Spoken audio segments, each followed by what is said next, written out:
আজকে ফোনের একটি গুরুত্বপূর্ণ সেটিং শেখার আগে হাতের কাছে অবশ্যই একটি কলম এবং একটি নোটবুক নিয়ে বসুন, কারণ আজকে যে গুরুত্বপূর্ণ সেটিংসটি আপনাদের শেখাবো সেটা অবশ্যই আপনার নোটপ্যাডে লিখে রাখতে হবে।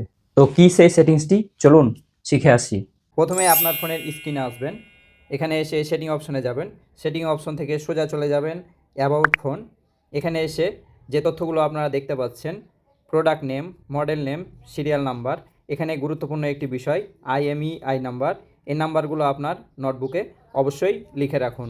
আমি যে তথ্যগুলো আপনাদের নোটবুকে লিখে রাখতে বললাম, সেই তথ্যগুলো যা আপনার ফোনটি যদি কখনো হারিয়ে যায়, চুরি হয়ে যায় কিংবা ছিনতাই হয়ে যায়, তাহলে নোটবুকে লিখে রাখা তথ্যগুলো দিয়ে থানায় একটি জিডি করে দিলেই আপনার ফোনটি চোর বাড়িতে এসে দিয়ে যাবে, কিংবা আপনি আপনার ফোনটি থানায় গিয়েও নিয়ে আসতে পারেন। এরকম উপকারী ভিডিওগুলো পেতে এই চ্যানেলটি এখনো সাবস্ক্রাইব করে না থাকলে চ্যানেলটি সাবস্ক্রাইব করে দিন, এবং যারা ফেসবুক পেজ থেকে দেখছেন তারা অবশ্যই ফেসবুক পেজটি ফলো দিয়ে দিন।